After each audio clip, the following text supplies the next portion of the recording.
Well, thank you, Alan, and thank you all for coming along tonight. It's not a small subject, Australia, China and India, and I think your presence here this evening reassures me that it's an important subject. What I have to say draws on research that I've conducted at the Lowy Institute and also here at the University of New South Wales, two institutions that I can say without doubt have long recognised the relevance of China and India to Australia's future. There's a publication downstairs by the National Bureau of Asian Research in the United States, Strategic Asia. I have a chapter in that on which this presentation is loosely based, but it's a fast-moving issue and already the evidence is changing. It's time to even reconsider a few of the conclusions from that publication. The world is changing fast. There are historic shifts of wealth and power among states, especially as China and India regain the wealth, the power, the status that go with the size of billion-plus populations. Just think about that for a moment. This can and should add enormously to the sum total of human happiness. That should be, I think, the best side of this story. But all change brings risks and it brings perils. And this will affect everything. This change will affect everything from the price of food to the risk of war. So what, you might ask? It's clearly an important subject. All nations need strategies to respond to change, to cope with this kind of change, and I don't mean strategy in a purely military sense. You'll hear a lot about defence and security issues tonight, but I don't make this talk exclusively about that. Rather, I'm referring to strategic relations more broadly, about marshalling all the elements of a nation's power and influence and wisdom to advance its interests in a changing world. It's an old-fashioned idea, but it's still deeply relevant. And my central argument tonight will be that Australia needs a comprehensive strategy for an Indo-Pacific era. Think about that term, Indo-Pacific, we'll come back to that shortly, of Chinese and Indian strength. And yet, if you read the newspapers, the short-term fixations of this country's political class are too often anything but strategic. It's almost as if the nation's political parties have collectively looked at a changing Asia and said, so what? The federal election in 2010 should have been about Australia's future in the region, but it was fought in a foreign policy vacuum. The recent leadership feud in the Labor Party was about personality, not about policy. Now, commendably, the Prime Minister has commissioned a policy review for the Asian century, but in this country there is a risk that government reports like that become a substitute for action, not a blueprint. Let's hope that Bob Carr, as the new Foreign Minister, and I know an alumnus of this university, will help to turn this white paper into action. But the opposition at this stage, I think, hasn't presented a compelling Asia policy vision of its own, notwithstanding the thoughtful comments of some, such as Malcolm Turnbull.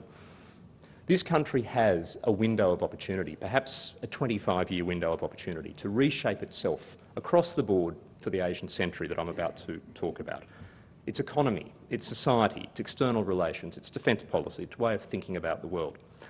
But unfortunately, like a certain kind of student, familiar to some of us, we've used up perhaps half this time already. We've had a few bursts of solid activity, but we've had a lot of denial, a lot of procrastination, a bit of trivia, a bit of distraction, and the exam is on the horizon. Most of the hard work is still ahead. This work will be as much about taking advantage of opportunities as about preparing for trouble, and a dynamic Asia in which China and India loom large can be good for Australia, for our economy, our society, even for our security. As China and India rise, Australia has grand stakes invested in the region's stability, as the title of this presentation suggests. That means we have a stake in the stability internally of China and of India, as well as their impacts on the region. But the news isn't all good on this front. There's some deep security anxieties emerging in Asia as China and India rise. And for the first time, Australia is confronted by the rise of two Asian powers simultaneously. And here they are.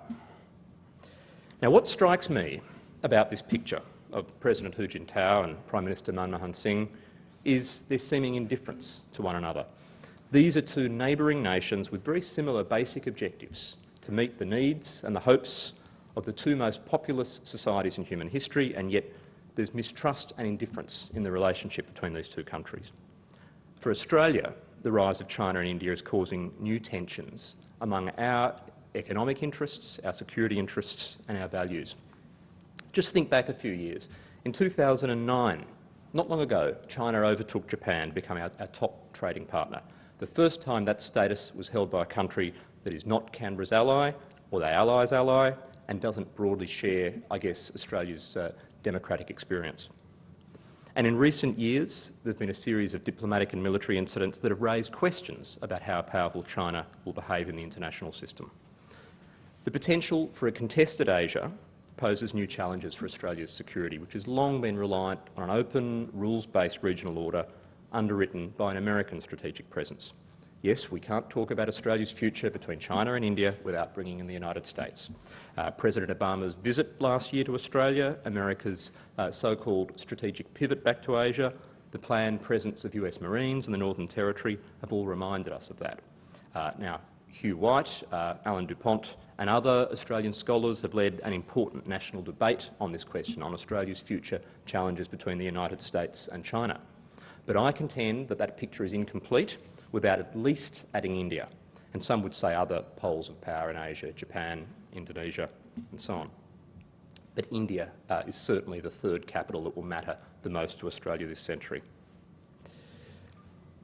Where is all this coming from? Fundamentally, it's about economics. The new place of China and India in the top rank of Australia's diplomatic priorities is, of course, driven by the scale and pace of their economic growth. Now, these projections that you see here are a bit out of date, but they give you a sense of how far the China-India growth story is yet to run. Since they opened the floodgates of economic liberalisation, China in the 70s, late 70s, India since the early 90s, these two powers have grown at 6 to 10% a year, GDP growth of 6 to 10% a year, year on year. Fantastic. This has uplifted hundreds of millions from poverty and to levels of opportunity and dignity that their parents couldn't imagine. But these figures do not tell you about the inequities and the disruption that comes with such rapid change and the question marks this places over these wonderful long-term growth trajectories. Nonetheless, if China and India stay broadly on track with this kind of growth, then there's no doubt they will be two of the big three powers of this century with the United States. Even if India remains a considerable way behind China, as it likely will, it will still be ahead of all other countries in the world by an order of magnitude in the size of its economy and the power and influence this can give the country. Because all of this wealth does translate into power. The ability of one state to exert influence over another, whether through military force, coercion, or the diplomatic influence that comes with the knowledge that you're carrying a big stick. Big economies, huge energy demand, reliance on energy imports, wider global interests, all of these factors, all of these are reasons why countries need and want strong militaries. And now China and India, for the first time, can afford them. Although China is the world's second largest military spender, and that's by quite a big margin, it will move closer to the United States as the years go by, and there's a lot of debate over exactly when or whether China will surpass the United States as the world's largest military power. But already we're seeing double-digit increases year on year. To give you some perspective on this, it's only 25 years ago that by some measures Australia had a bigger defence budget than China's. And for a sense of what all this means about the power hierarchy in Asia, take a look at these projections. Look at Japan. A substantial military power, but essentially flatlining as China and India grow. Much could change, but our defence planners have to start from the assumption that China and India will be two of the three big powers this century, and other countries may not respond positively. Perhaps not quite an arms race, but something close to it in Asia. Now, before we look at how Australia is affected by these vast changes, we need to understand more about this country, its qualities as a nation, its capabilities, what are its interests. Australia has pretty special geopolitical circumstances, some of them very enviable. The only nation in the world with an island continent which bestows strategic depth, vast maritime jurisdiction, globally important reserves of natural resources and so forth.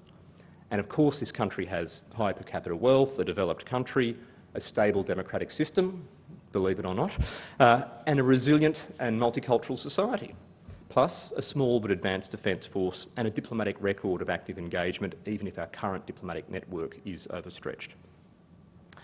Australia's geography gives us proximity to Asia, which can be economically advantageous, but a barrier against a possible adversary. And to top it all off, we still have this alliance with the United States, the world's greatest power even now.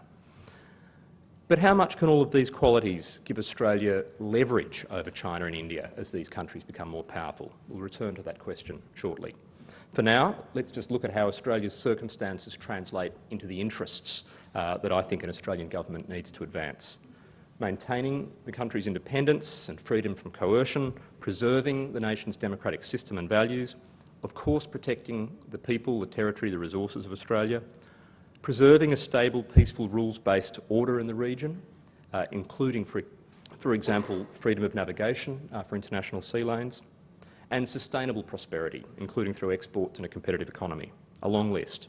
And all of this means adapting to a changing world, because all of these interests are affected by the rise of China and India. A quick detour into geography to further set the scene before we try and pull all this together. Because the way we define our region may be changing. 2 decades ago, many of you remember the debate about whether Australia was Asian. But these days there's a fresh debate about what exactly constitutes Asia. Is it East Asia? And is that East Asia returning to an essentially China-centric order? Or is the region the Asia-Pacific, with the United States very much a resident power, pivoting back now after the detours, if you like, of Iraq and Afghanistan? Or are Australians part of a third Asia? Let's call it an Indo-Pacific region. This would add India and its maritime neighbourhood to our crucial zone of interest. Now, the logic of this strategic system derives from the deep economic interests of China and other East Asian powers in their resource and energy supply lines all the way across the Indian Ocean to the Middle East and Africa. It also rests on India's growing engagement as a Pacific power. A colleague, David Brewster, who's here tonight, has written an excellent book on this, published recently. To India, China is a source of strategic uncertainty, but also its top trading partner, a familiar story. So all of these factors are making, I think, for an Indo-Pacific future. And one special feature of this Indo-Pacific definition is that at last we have a definition of Asia that automatically includes Australia. Australia's two-ocean geography makes Australia naturally an Indo-Pacific power. Interestingly, today, Bob Carr, in one of his first activities as Foreign Minister, took part in a dialogue with Indonesia, and I note that the statement of that dialogue uses very clear language about Australia's geography, Indonesia's geography at the intersection of these two oceans. So Australia is rediscovering its Indian Ocean identity, in my view, and this has a lot to do with our relationship with India. Our resource industries are heavily present in the northwest. Our own government's defence posture review and America's own pivot, as we've called it, are both looking at Australia's north and western coasts with fresh eyes to window onto the Indian Ocean. So much for the geography lesson. Now a quick history lesson before we try and pull these threads together and look at what this means, so what, for Australian policy, Australian decisions. Now, one reason the impact of China and India on Australia has been so marked recently, I think, is because these interactions come up from such a long way down. The fact is, Australia had very little to do with China and India for much of its history. Early European settlers here had a sense of isolation, vulnerability and vague fears of Asia, frankly. To be sure, there was some early and quite fruitful contact with China and India, albeit British India. Some adventurous individual Australians played a big role in these countries, George Morrison in China, Sydney's own lesser-known John Lang in India.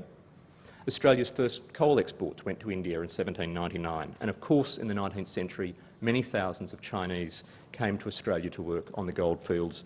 Despite the prejudices of the time, many stayed and built successful lives here. Of course, after 1901, the White Australia policy did a lot of damage to those connections and communities and to Australia's reputation, but things have changed since then. China and India began to matter more to Australia with the end of the British Empire, but even so, between the late 1940s, the establishment of the People's Republic of China, Indian independence, and the early 1970s, there wasn't a lot to show for Australia's relations with these powers. Whether it was the Cold War, closed economies, lingering mistrust, clashing personalities, think Nehru and Menzies, Australia didn't have a lot to show for these relations. But in the end, Australia was faster to come to terms with China than it was with India. We can think about why perhaps later on. The fact is now both relationships have large economic security and societal human dimensions. So let's take a look where this is headed. Some initial impacts of China and India's rise on Australia and what this means for Australian government and strategy. These impacts are to some extent already plain. A big resources story. Chinese and Indian resource and energy demand have become vital to the Australian export economy, contributing to the boom that has so far insulated us from much of the economic woes of the developed world. China is now our top export market and top two-way trade partner, and India is somewhere around third or fourth in our export markets year on year. Both countries, as I said, are acquiring strong militaries that could make them partners in the future, partners for Australia. But the rapid growth of Chinese military power is creating that tension that I've referred to among Australian economic security interests and values, and we'll come back to that later on. I want to focus a bit more, though, on a third dimension that's not mentioned there, a third societal dimension to China's and India's impact on Australia. Because these countries, and looking around this campus today, I'm reminded these countries are becoming important sources of the very precious human capital, the people that are making this economy, this society hum. And this will bring its own challenges. Let's go into a little more detail quickly through these elements. Trade, as I've said, with China now, $100 billion or more a year. Some years this is growing at 27%. It's really quite staggering. Very focused on resources, very focused on iron ore. Australia is the world's largest exporter of iron ore, and China takes a staggering 70% of that. The Australia-India trade story is less spectacular but still impressive. Very focused on coal, enormous potential there. Total trade with India, about $21 billion a year. Some years it's grown around 20%. This has stalled recently, but I think with some interesting Indian investments in coal now taking place in Queensland, we could see that picking up again very, very quickly. It's a matter of time, in my view, before India eclipses South Korea as Australia's third largest export destination, and it's possible, indeed likely, that in time India will overtake Japan to be Australia's second largest export destination. But this will require India to get its own economic house in order to keep its own growth story on track. In any case, all of this good news from a, I guess, Australian point of view comes with some warnings. And the warnings, of course, are what will Australia do if either of these or both of these economies lose momentum? Can Australia rely so heavily on essentially digging and shipping for its wealth in an information age? As I've mentioned, there is an investment dimension to the Indian and Chinese relationship with Australia, and it's interesting that there's big recent news from India on this score. Indian investment in Australia is rising dramatically. You won't find this necessarily reflected in public or published figures yet, but there are current bids worth billions of dollars of Indian coal investment, notably in Queensland. China, of course, has already gained a profile as one of the fastest growing foreign investors here. Australian mining interests have been a top priority for China's international investment efforts. There's no question that this has brought controversy, not least because of perceptions about the motives of some Chinese state-owned enterprises and the more demanding approvals process for these kind of bids under Australian law. Tensions on this front reached a peak in 2009 with the failed bid by Chinalco, and I think we see the Chinalco building in Beijing there, to increase its stakes in Rio Tinto. This became part of a phase of wider trouble in bilateral relations, from the over-blunt diplomacy, maybe the anti-diplomacy of the Australian Defence White Paper in 2009, to the arrest in China of a Rio executive, Sternhu. We shouldn't exaggerate, though, the strategic or security dimensions of all of this. It's not necessarily the sinister story that some in the media have portrayed it as. The fact is Australia can benefit and will benefit greatly from Chinese and Indian investment. Just this week we've heard suggestions that this should move into agriculture and food security. But the figures year on year are not the only story. The United States remains Australia's largest foreign investor by far. The cumulative sums involved actually dwarf the figures of Chinese and Indian investment, and this is likely to remain the case for a long time. Excuse me. Moving to the security front, because we're talking economics, security and society, really three important elements of these relationships. Now, I've touched on the insecurity that China's military power has generated for Australia and others. But there's another side, a constructive side. these two countries, Australia and China, have been active in building constructive security relations, as you can see from this picture. Now, this has involved dialogue, and it's moved towards some pretty tangible cooperation, at least in training and exercises, against transnational security challenges like disaster relief. I think no government believes that this kind of activity can eliminate strategic mistrust, but Canberra does have good defence dialogue with China, and this is valuable, I think, precisely because it offers another line of communication to the People's Liberation Army at times of tension or misperception in other countries' relations with China, including America. As for India, Australia and India are coming up from a long way down in building a security partnership, but this is now beginning to move along. There are many convergent interests between these two countries, including against terrorism, and this image from Mumbai in 2008 reminds us of this. In many ways, countries like the United States and Australia didn't so much commence a global war on terror in 2001, they joined India's already existing struggle. And the deaths of Australians in the Mumbai attacks was a grim reminder of this. Australia and India also have common zones of maritime concern in the Indian Ocean, and it's no secret that Australia and India have a common interest in understanding and managing the impact of a rising China on the strategic order. And yet this partnership is a long way from fully fledged. It's been slow to arrive. There is a security declaration the leaders have signed. There is dialogue now on sensitive issues. But in my view, India has generally failed to recognise Australia's full value as a security partner. New Delhi put the relationship, the strategic relationship, somewhat on hold in recent years until Australia ended its essentially mistrustful policy on uranium exports. Now, however, there is a chance to move ahead with the Australia-India security relationship, and I think we'll see a lot of progress in the next few years. Even so, I think Canberra will be mindful that nobody quite knows yet how a powerful India will behave, just as nobody quite knows yet how powerful China will behave. The bottom line is that we can't afford not to engage with either of these countries. A familiar scene. Moving to the level of human contact, societal connections, diplomacy is nothing without people, and Australia's societal links with India and China are growing rapidly. Certainly, people of Chinese and Indian origin are among the fastest growing communities in Australia. In fact, the largest migrant communities now after Britain and New Zealand, and you can decide for yourself whether we should call New Zealand a migrant community. This is vital for Australia's economy, but also, frankly, for the diversity of a nation of immigrants. 1 in 4 Australians was born overseas. And of course, it also serves the needs of China and India, especially India, with a population under the age of 25 of 600 million people, a lot of education to be provided there. China is Australia's largest source of foreign students, India next, even though numbers have dropped since a high point of 2009. And in tourism as well, there's a very rapidly growing human dimension to these relationships. India is in the top league, and China is already becoming Australia's largest source of tourists. Put simply, if you add all of this together, migration, business, tourism, education, a successful Australia in the Asian century is going to wear and have an increasingly Chinese and Indian face.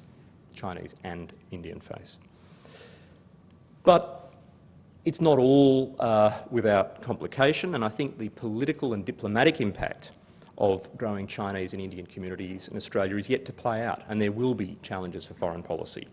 The very fact of growing social contact across national boundaries means there will be consular cases, as diplomats like to call them, cases of individuals from one country getting in trouble in another, and sometimes this will have political frictions with it. And political mobilisation of the Indian and Chinese communities in Australia will become a reality, and I think we're already seeing some interesting signs of what is to come. We don't have the highly organised lobbies that you see in the United States, the Israel lobby, the India lobby and so forth, in the Chinese and Indian communities in Australia, not yet. 2 recent episodes I want to touch on just to give a sense of the questions we need to ask about how the societal dimension will impact on the future of Australia's relations with China and India. The first, as pictured here, the torch relay, the Olympic torch relay in 2008. There was a very large protest in Canberra, as many of you may remember, of Chinese Australians and Chinese students, not only to support the relay, but also, I would say, to really challenge or drown out the smaller protests by human rights and Tibetan protesters. Indeed, the Chief Minister of the Australian Capital Territory went so far as to say publicly that he believed Chinese officials had orchestrated this rally. Certainly the images of the protests were something of a surprise to many Australians, and it may or may not be a coincidence that this was the year when the Lowy Institute's opinion polling showed for the first time a shift away from the very warm feelings Australians had generally had towards China up to that point. The second question of, I guess, political mobilisation I want to touch on is the student crisis in 2008, 2009, 2010 that happened in this country, the Indian student crisis, and I don't hesitate to use the word crisis to describe that.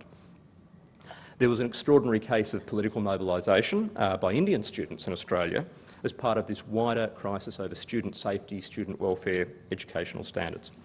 Now, these protests, notably in Melbourne, were, I think, a spontaneous mass movement, no question there, and many Australians sympathised with the broad grievances, but it was a combustible mix with the commercial Indian media, which frankly seized on this story, I think, to grossly misrepresent the problem and to generate some pretty false, pretty harmful images of Australia as a racist society. There's racism in every society, and I think one of the mistakes the Australian government made at that time was not to acknowledge that point. It became a bit of a game among Indian journalists to try to get Kevin Rudd to admit there was racism in Australian society. He would have been much better off admitting that, of course, there is racism in every society. And yet, there was a silver lining to this crisis, I think, because both governments were compelled to improve dialogue, and I believe the crisis has made Australia move to rebuild its international education framework for a more sustainable future. One more example I want to give before we move, I guess, towards the policy conclusions of this presentation.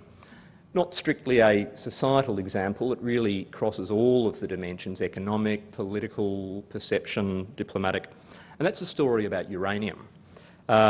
That is the way Australia has changed its uranium policies in recent years, really as a response to the rise of China and India. Australia has a proud tradition as essentially a crusader on nuclear non-proliferation, but I think its rigid adherence to this was clashing with the contemporary needs of China and India for energy, for security and for respect. And if you're the government of China or India, energy, security and respect are going to be three of the absolutely vital interests you'll be thinking of every day. Now, some will argue that on this issue Canberra sold out its non-proliferation credentials, but I think the truth is Australia adapted its policies pragmatically to the realities of the Asian century. In 2006, a civil uranium deal with China, and finally, last year, the Labor Party moving to a similar position with regard to India, actually a position John Howard had begun to reach in 2007. So at last we can ask really what to do. So what? Does Australia have a strategy? What should that strategy be to protect and advance its national interests in this changing world of a rising China and India? Now, I would argue, contrary to some observers, that the rudiments of a strategy are in place. They're becoming clear, and each of our last few Prime Ministers, including the current one, can take some credit. But there are big questions over how coherent, sustained or effective this is going to be in a country like Australia, which is so prone to short-term thinking and policy paralysis. The strategy I would describe as a hybrid one with two main parts. Firstly, engagement and enmeshment, economic, diplomatic and societal, with both countries. Now, this part is really about giving both China and India a long-term stake in Australia's own security and success. At least that's the theory. Of course, the flip side is that perhaps economic reliance on these powers could somehow compromise Australia's security, forcing us into choices we would not like to make. But such arguments, the argument that Australia will have to choose between China and the United States, for example, I think downplays the fact that interdependence works both ways. China and India need Australia. They need what Australia can offer. Whatever else they will want from Canberra, stable supply of resources and energy will be pretty high on their priority list. Another way of enmeshment is through diplomatic forums like the East Asia Summit. Diplomats like to call them architecture. Now, that's useful to build norms and channels of dialogue, but I don't think these meetings are going to somehow on their own be where the future of the region is mediated. There's no sign that the powerful states of Asia, especially China and India and the United States, have any intention of letting inclusive meetings of the region decide their differences for them. The second part of the strategy, as President Obama is suggesting here, I guess, is what the wonks like to call hedging or balancing. Certainly there's a balancing act happening here. Look, whatever the polite things diplomats say, Australia certainly is trying to balance, if you like, or hedge against the uncertainties of Chinese military power in the future. That doesn't mean Australia automatically sees China as a threat. It's the uncertainty that is so troubling to Australian defence planners. And there's a few elements to this hedging or balancing. First, defence modernisation. We have an ambitious defence white paper in this country. It's a big question as to whether it will ever become a reality, but watch this space, I guess. The second part is a tighter embrace with the United States, with a US alliance that is returning to Asia, at least in rhetoric, and demonstrated by the decision to let US Marines train in the Northern Territory. But the third part of the strategy, the balancing strategy, is little known, little understood, and that involves Australia building security links with a whole range of other Asian powers, including India. Now, ideally, all three of these hedging strands can support one another. For example, a close alliance with the United States might actually help Australia build its links with India, which also has a reasonably close defence relationship with the US. But this whole security web also has its limits. India, for example, is determined not to be anyone's ally. In any case, it's an exaggeration to call all of this an Asian NATO or containment, as some Chinese observers like to call it. That was a Cold War strategy with an economic dimension, which we're not seeing here. And even now, the US alliance, Australia's US alliance, is not all about China. In fact, I think that those Marines in Darwin might eventually find themselves doing disaster relief alongside the PLA rather than fighting it. So to conclude, a few parting thoughts. Well, let's hope that China and India are not as immune to the charms and logic of Australia's diplomacy as an uncharitable interpretation of this photograph might suggest. I hope that tonight I've illuminated the challenges facing Australia as it comes to terms with a rising China and India, maybe identified the contours of a strategy. I want to leave you with a few of the questions that our policymakers are going to need clear answers on if this strategy is to work. Is Australia as a nation serious about adapting across the board for the Asian century? How real is the so-called US-China dilemma? How prepared is Australia to weather future frictions and rounds of possible Chinese political displeasure? There's not yet been a major overt public reaction from China to the Obama visit to Australia last year and the rather tough talk that came with that, but perhaps with a Chinese leadership transition, that response is yet to come. Turning to India, how can Australia turn the societal, the human dimensions of the relationship into an absolute positive, or at least an unalloyed positive, for the wider partnership? Because we've learned that being two democracies is not always enough to make for smooth relations, and cricket doesn't always help. Now, for many Australians, I think there is a clearer understanding of China than there is of India. I think many Australians still understand China better than they do India, so there's a lot of work to be done there. And of course, Indian popular and media understanding of Australia has a long way to go. The last question I want to ask is, how will our China and India strategies interact with each other? Is it possible that one will be an insurance policy against the other not quite working out? Well, ultimately, I think the future of Australia and the region and the world will in large measure be shaped by the decisions China and India take in their relations with each other, and we can't control that. Now, that's a subject for another lecture. China and India relations could be a future of competitive coexistence, peaceful coexistence. Could be worse, it could be armed rivalry. Some hope for cooperation despite very different political systems.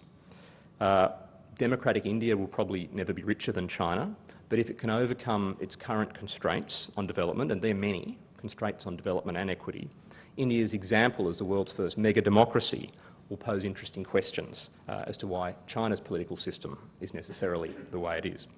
What of Australia in all of this? Perhaps a future strategic contest between China and India could put Canberra in the kind of dilemma we hear about from Hugh White and others between China and the United States. A few years ago, Australian officials were put on the spot in the China-India border dispute and asked whose side were they on. As true diplomats can, they avoided giving either party offence and they gave neither party satisfaction. But an Australian strategy in this Indo-Pacific Asian century, an ideal Australian strategy, would be one that gave China, India and the United States all grand stakes in this country's prosperity and security. But whatever we do, we will also have to place some grand bets of our own on the peaceful coexistence among these three countries, and on that there can be absolutely no certainty. Thank you very much.